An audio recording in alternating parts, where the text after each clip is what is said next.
2 अक्टूबर प्रतिवर्ष को हम दो व्यक्तित्व को याद करते हैं, महात्मा गांधी और लाल बहादुर शास्त्री।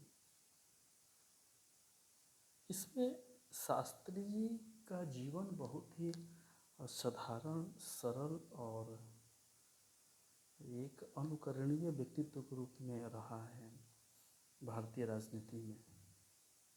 और कम समय के लिए ही उन्होंने अपने मूल्य और आदर्शों के साथ, जय जवान जय किसान के साथ ही राजनीति को विराम दिया और अपनी पूरी निष्ठा के साथ उन्होंने इस देश को, इस राजनीति को एक आदर्श देकर गए। लेकिन दूसरा जो पक्ष एक है, 2 अक्टूबर के संदर्भ में एक बहुत बड़े व्यक्तित्व को भारत ही नहीं अपितु विश्व के कई देशों द्वारा याद किया जाता है। चूँकि गांधी के राजनीतिक सिद्धांत सत्य, अहिंसा, अस्तेय, अपरिग्रह और इसको व्यक्तिगत जीवन से राजनीति में लाना गांधी का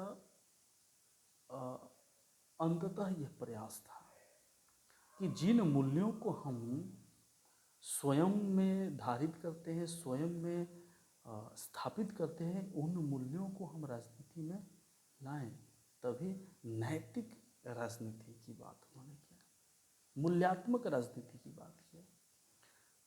नमस्ते, मैं आचार्य प्रदीप आपसे एक राजनीतिक चिंतक महात्मा गांधी के बारे में कुछ दर्शन पे, उनके कुछ राजनीतिक मूल्यों पे और फिर उनकी हत्या इसी देश में क्यों की गई, इस पे भी संक्षिप्त में चर्चा करेंगे जितना मेरा अध्ययन है। महात्मा गांधी का जन्म पोरबंदर, गुजरात में 2 अक्टूबर 1869 को होता है। समकालीन परिस्थितियां रही हैं कि 1857 का विद्रोह हुआ, ठीक उसके बाद गांधी का आगमन हो रहा है। शुरुआती दौर में गांधी आधुनिक रूप में अपने आप को पाश्चात्य शिक्षा के लिए तैयार किए और ब्रिटेन जाते हैं, वहाँ से वकालत करके आए।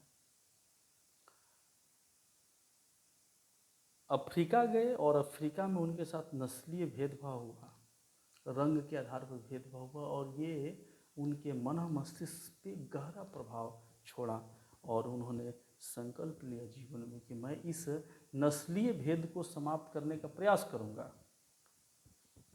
और आंदोलन किए और सफल भी हुए। महात्मा गांधी एक राजनीतिक चिंतक के रूप में उन्होंने राजनीति में नैतिकता को स्थापित करने का प्रयास किया। नैतिक राजशास्त्र की बात उन्होंने कहा और सत्य और अहिंसा के द्वारा राजनीतिक सिद्धांतों का निर्माण हो और राजनीतिक आग्रह हो, इसकी पुनर्रचना महात्मा गांधी ने की। जबकि पाश्चात्य चिंतकों और समकालीन साम्राज्यवाद के विरोध में रहा नैतिक राजशास्त्र, क्योंकि नैतिक राजशास्त्र ये कहता है कि जियो और जीने दो, यानी आप भी जिए और हम भी जिए, ऐसा परिस्थिति आप हमारे लिए उत्पन्न करें और हम आपके लिए उत्पन्न करें। इस परिस्थिति में गांधी प्रासंगिक हैं। सह अस्तित्व की भावना लेकर गांधी भारतीय राजनीति में अवतरित होते हैं और ये अपने समय के नवीन विचारधारा थी। ये अपने समय के कहा जाए समय से आगे की सोच, इसीलिए कई बार समाज समय से आगे की सोच को स्वीकार नहीं करता है। और मुझे याद आ रहा है, एक पुस्तक मैंने पढ़ा, उसमें इस बात की चर्चा हुई कि जिस प्रकार सुकरात ने जो स्टेटमेंट दिया तो अपने समय से आगे की स्टेटमेंट दी और इसके लिए उसे जहर पीना पड़ा। अपने प्राण देने पड़े। रूसो फ्रांसीसी क्रांति का जनक भी माना जाता है रूसो को। रूसो प्रकृतिवाद का चिंतक रहा। रूसो ने प्रकृति में व्यक्तित्व को स्थापित करने की स्वतंत्रता देने की बात कही। उन्होंने व्यक्ति के ऊपर से सारे आवरण हटाने की बात कहा रूसो ने, और इसका परिणाम स्वरूप राजनीतिक चेतना जागृत हुई, समाज में जागरण हुआ और फ्रांसीसी क्रांति हुई। लेकिन रूसो को पागल होना पड़ा। रूसो का अंत खराब था। उसके मित्र ही उसके पागलपन में सहभागी बने। और ठीक मैं एक व्यक्ति को और नाम लूंगा, कार्ल मार्क्स। कार्ल मार्क्स का अंत अच्छा नहीं रहा, जबकि उन्होंने विश्व को राजनीतिक एक अलग सोचने की राजनीतिक पाथे प्रदान किया था। एक अलग रास्ता उन्होंने दिया, एक अलग मार्ग दिया, एक चिंतन की नई विचारधारा राजनीति को कार्ल मार्क्स ने दिया। लेकिन अंत खराब हुआ। ठीक महात्मा गांधी ने भी राजनीति में नैतिकता को स्थापित करने का प्रयास किया। उन्होंने कहा कि हमें अपने अधिकार के लिए बातचीत करना चाहिए, अपने अधिकारों के लिए संबंध अच्छे बनाने चाहिए, आग्रह करना चाहिए, सत्य का आग्रह हो, लेकिन वो अहिंसक हो। जबकि ऐसा देखा जाता है कि जितने राजनीतिक आंदोलन होते हैं वो सभी हिंसक होते हैं, बल का प्रयोग होता है। राजनीति में समितियां बनती है, सभा बनती हैं, राजनीति में पार्टियां होती हैं और ये बल का प्रयोग करती हैं। लेकिन गांधी ने अहिंसक आंदोलन के द्वारा प्रत्येक राजनीतिक गतिविधि को निर्धारित करने का प्रयास किया। यह आवश्यक नहीं कि सभी इसको माने। चूंकि एक चिंतक रहा है मैकियावेली ने अपनी पुस्तक में लिखता है कि राजनीति में छल और छद्म आवश्यक है। राजनीति में अवसर की गुंजाइश है। राजनीति में हमें समय और परिस्थिति के सापेक्ष निर्णय लेना चाहिए, ये मैकियावेली का कथन है। लेकिन वही दूसरी तरफ महात्मा गांधी कहते हैं कि नहीं, राजनीति में नैतिक आधारित होना चाहिए, आत्मचिंतन होना चाहिए, राजनीति में उदारता होनी चाहिए, राजनीति में सह अस्तित्व की भावना होनी चाहिए, राजनीति में त्याग और तपस्या होनी चाहिए। अब चूंकि महात्मा गांधी इसको प्रैक्टिकल कर रहे थे अपने जीवन में, इसे उन्होंने कहा कि मेरे जितने भी सिद्धांत हैं, जितने हमारे मूल्य हैं, उसको मैं अपने जीवन में प्रायोगिक तौर पर स्वीकार करता हूँ, फिर मैं बाह्य समाज के लिए, समूह के लिए प्रेरित करता हूँ उसे। तो सबसे पहले हम प्रयोग करते हैं, और गांधी ने इसका प्रयोग किया। लेकिन ये आवश्यक नहीं है कि गांधी द्वारा जो मान्य मूल्य है वह समूहनिष्ठ हो, राजनीति में हो, यह आवश्यक नहीं है। ये गांधी जी के लिए व्यक्तिगत तौर पे तो सत्य है, व्यक्तिगत तौर पे ग्राह्य है और व्यक्तिगत तौर पे सफल माना जा सकता है, क्योंकि व्यक्ति का चयन है। लेकिन क्या प्रश्न उठता है कि एक व्यक्ति का चयन, समूह का चयन हो सकता है, किसी संस्था का चयन हो सकता है? और यहीं से भारतीय राजनीति में गांधी का विरोध होना शुरू हो गया।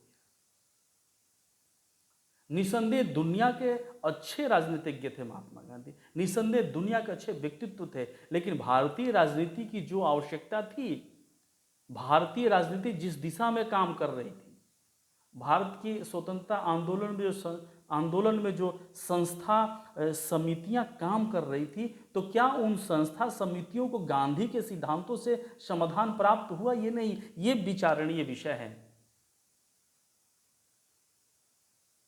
और मैं जहां तक देख रहा हूं, चूंकि मैं मूल्यांकन नहीं कर रहा हूं, मैं तो एक चिंतक के रूप में आपसे वार्ता कर रहा हूं, बाकी निर्णय आप लेंगे गांधी को कहां रखेंगे। और इसी क्रम में 1948 में गांधी की हत्या भारत में की जाती है। अब ये प्रश्न उठेगा कि गांधी क्या व्यक्ति की हत्या है या व्यक्तित्व की हत्या है, या किसी विचारधारा की हत्या की गई? इस पर भी आगे हम चर्चा करेंगे, क्योंकि गांधी एक व्यक्ति नहीं है, गांधी तो विचारधारा है। तो चूंकि गांधी की किस विचारधारा की हत्या की गई, किस विचारधारा से समस्या उत्पन्न हो गई, इस पर भी बात करेंगे। तो चूंकि राजनीति के संदर्भ में गांधी का सिद्धांत था सत्याग्रह और अहिंसा, अर्थात अपने आप को पीड़ा पहुंचाकर दूसरे व्यक्ति के हृदय में परिवर्तन लाना ही उनका राजनीतिक चिंतन था। इसीलिए वो अनशन करते थे कि हम अपने आप को कष्ट देंगे और अगला व्यक्ति हमारे कष्ट को देखकर द्रवित होगा, उसका हृदय परिवर्तन होगा और फिर वह हमारे अधिकार को या हमारी मांग को मान लेगा। प्रश्न तो उठता है ये कि जिसका हृदय परिवर्तन हुआ तो ठीक है, लेकिन अगर हृदय परिवर्तन नहीं हुआ तो आपको तो मरना पड़ेगा। और कितने प्रतिशत लोग हैं जिनका हृदय परिवर्तन हो सकता है? गांधी इसी हृदय परिवर्तन कराने में असफल रहे।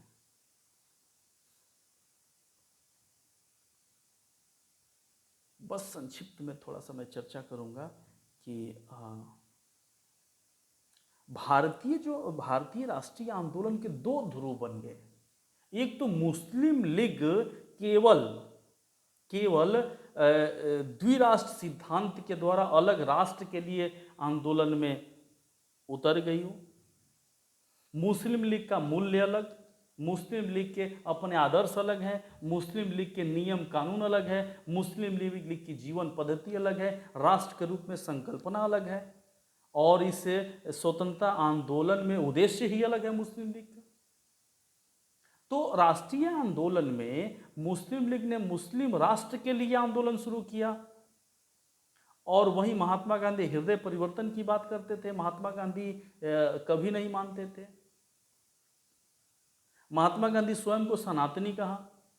तो एक समस्या रही महात्मा गांधी के सामने कि जो हिंदू संगठन थे वो महात्मा गांधी को मुस्लिम संगठन के नज़दीक मानते थे और मुस्लिम संगठन महात्मा गांधी को कट्टर सनातनी मानते थे। इस द्वंद्व के बीच में महात्मा गांधी फंसे थे, जबकि महात्मा गांधी का स्पष्ट मानना था कि मेरे लिए हिंदू मुसलमान नहीं है, मेरे लिए मानव सर्वोपरि है। राष्ट्र का बंटना ये तात्कालिक हो सकता है, आत्यंतिक नहीं है।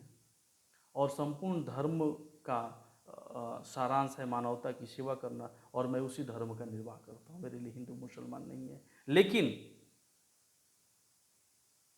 1946 से 1948 तक 47 तक जितने दंगे हुए, इसमें पूरा भारत का संदर्भ में उत्तरी भारत की बात कर रहे हैं। बंगाल को आप लें, बंगाल, बिहार, दिल्ली और पंजाब प्रांत, ये सारे प्रांत आपस में वर्ग संघर्ष से जल रहे थे। चारों तरफ आतंक ही आतंक मचा हुआ था। इधर देश की आज़ादी हुई, वहाँ बंगाल में आंदोलन छिड़ गया। महात्मा गांधी उस आंदोलन में गए, अनशन किए, आंदोलन को शांत किया और लॉर्ड माउंटबेटन ने उनको वही कहा कि ये संपूर्ण फौज से भी अकेले हैं, भारी हैं। सारी फौज मिलकर के आंदोलन को नहीं दबा पाई, जबकि महात्मा गांधी अकेले उसे आंदोलन को दबा दिया। तो महात्मा गांधी ने अनशन करके उस आंदोलन को शांत किया। फिर उनको पता चला पंजाब प्रांत में जो इधर से ट्रेनें जा रही है, उधर से ट्रेनें आ रही है, वो ट्रेन लाशों से भरी हुई है। यह सुनकर उनका हृदय आहत हुआ और वो चले, वहाँ से दिल्ली होकर जाना था। दिल्ली जब आए तो दिल्ली में भी चारों तरफ आतंक का माहौल था। हिंदू संगठनों द्वारा मुसलमानों का बहिष्कार किया जा रहा था और कुछ हिंदू मस्जिदों में शरणार्थी के रूप में जगह ले रहे थे। उधर पाकिस्तान से भी हमला हुआ, कबायलियों का हमला हो गया कश्मीर प्रांत में।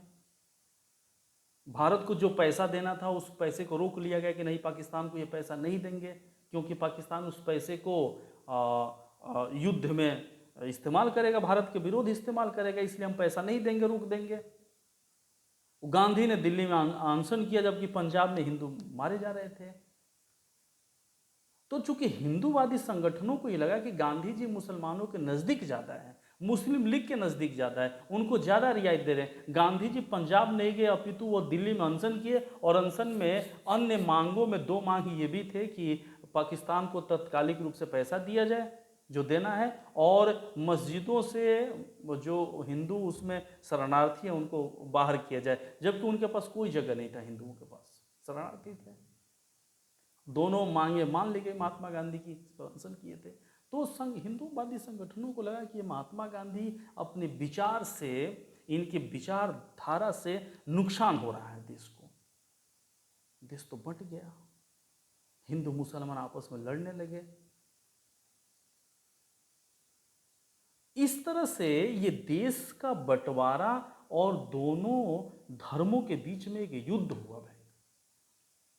वैचारिक युद्ध मान सकते हैं, या एक मूल्य का युद्ध मान सकते हैं, या अपनी का आदर्श निष्ठा का भी युद्ध मान सकते हैं। तो इस तरह से दो मतावलंबियों के युद्ध में गांधी फंसे। चूंकि गांधी का व्यक्तिगत सिद्धांत बहुत अच्छा था, वह उत्तम उच्च प्रकृति के व्यक्ति थे जिन्होंने ऐसे मूल्यों को अपने जीवन में धारण करने का प्रयास किया तथा समूह या संस्था को धारित कराने का भी प्रयास किया, राष्ट्रीय आंदोलन में इसको स्थापित करने का प्रयास किया। तो इस तरह से उत्तम व्यक्ति थे, लेकिन यह संभव नहीं है कि आपका व्यक्तिगत आदर्श और मूल्य संस्थाओं को ही मंजूर हो। यह आवश्यक नहीं कि आपका व्यक्तिगत मूल्य, आदर्श, नीति, सिद्धांत किसी देश और राष्ट्र के समसामयिक परिस्थिति के सापेक्ष ठीक हो, यह भी आवश्यक नहीं है। और यह भी आवश्यक नहीं है कि आपके द्वारा लिए गए संपूर्ण निर्णय देश के हित में होगा और सभी मानेंगे उसे, यह भी आवश्यक नहीं है। इस तरह से नाथूराम गोडसे, रामचंद्र विनायक गोडसे पूरा नाम उनका था। नाथूराम चूंकि नाक में पहनते थे नथनी, उनका पालन पोषण ही लड़कियों की तरह हुआ, तो उनको नाथूराम कहा जाने लगा। देखिए, रामचंद्र विनायक गोडसे था। 1948 में उन्होंने महात्मा गांधी के पैर छुए, उन्होंने स्टेटमेंट दिया, महात्मा गांधी हमारे लिए आदरणीय है, इनका सिद्धांत ठीक है, लेकिन ये सिद्धांत व्यक्तिगत तौर पे ठीक है, यह महात्मा गांधी के लिए उत्तम है, ये संपूर्ण दुनिया में, संपूर्ण विश्व में इस सिद्धांतों के लिए महात्मा गांधी आदरणीय रहेंगे, पूजनीय रहेंगे। लेकिन इनके भारत में इनके सिद्धांतों द्वारा दो वर्गों का आपसी संघर्ष शुरू हो गया और देश बंटवारे की तरफ गया, और ऐसा उनका मानना था। तो मैं किसी पक्ष में नहीं हूं कि नहीं मुस्लिम लीग के पक्ष में, नहीं हिंदूवादी संगठन के पक्ष में, लेकिन एक चिंतन के रूप में इस बात को रखा जाए कि गांधी कहाँ हैं, और जो भारतीय राष्ट्रीय स्वतंत्रता आंदोलन का स्वरूप क्या था, और आंदोलनकारी क्या चाहते थे। इस रूप में 1948 में गांधी की हत्या किया गया, जिनका संबंध कई हिंदूवादी संगठनों से बताई जाती है। नाथूराम गोडसे ने उनको गोली मार दी, 3 गोली मारी और उनकी हत्या हो गई। चूंकि गांधी 1948 में देश में शांति की स्थिति नहीं थी। हम तो ये देखते हैं, हम पढ़ते हैं ऐसे, या अध्ययन ये बताता है मेरा कि संपूर्ण उत्तर भारत में आतंक का माहौल था, चारों तरफ हिंसा व्याप्त था। उस हिंसा में गांधी को गोली मारा गया। सभी लोग भय से, आतंक से ग्रसित थे, मस्तिष्क में शांति की जगह नहीं थी। सब लोग अपने भूत भविष्य वर्तमान को लेकर के लड़ रहे थे, सभी अपने धर्म मजहब के लिए लड़ रहे थे, सभी अपने राष्ट्र और देश के लिए लड़ रहे थे। पता नहीं था ये राष्ट्र किधर जाएगा, देश कहाँ जाएगा। इस लड़ाई में गांधी को गोली मार दी गई। और गांधी एक व्यक्ति की हत्या नहीं थी, गांधी की विचारधारा को वहां मारा गया, क्योंकि एक पक्ष को लग रहा था कि गांधी के विचारधारा से हमें नुकसान हो रहा है, इसीलिए गांधी को मारा गया। तो गांधी एक विचारधारा यहाँ से, और देश स्वतंत्र हुआ, लेकिन देश की प्राचीर पर आज भी वो प्रश्न है कि राष्ट्र का स्वरूप क्या है, राष्ट्र का भविष्य क्या है, राष्ट्र का इतिहास क्या है, राष्ट्र की संस्कृति कैसी है, और राष्ट्रीय धरोहर कौन कौन से हमारे हैं। फिर इस राष्ट्र रूपी इस पुरुष को किस रूप में स्थापित की जाएंगी, और पूरे विश्व में भारत को लोग किस रूप में जानेंगे, ये सारे प्रश्न हैं। और इन प्रश्नों में एक उत्तर यह भी है कि यह भारत भारतीयों का आत्मगौरव है। भारत कहने से हमें अपने इतिहास के प्रति गौरव की अनुभूति होती है। इस तरह से एक व्यक्ति की हत्या हुई, ये हत्या किसी भी तरह से स्वीकार नहीं होनी चाहिए। और ठीक है, अपने अपने संस्था और संगठन की दृष्टि से लोगों ने कार्य किया, देश को अपनी दिशा में ले जाने का प्रयास किया। बाकी आप भी चिंतन करेंगे और किसी निर्णय पे आप पहुँचेंगे, इसके लिए स्वतंत्र रहें। नमस्ते, मैं आचार्य प्रदीप आपसे बात कर रहा था 2 अक्टूबर के संदर्भ में। जय हिंद, वंदे मातरम।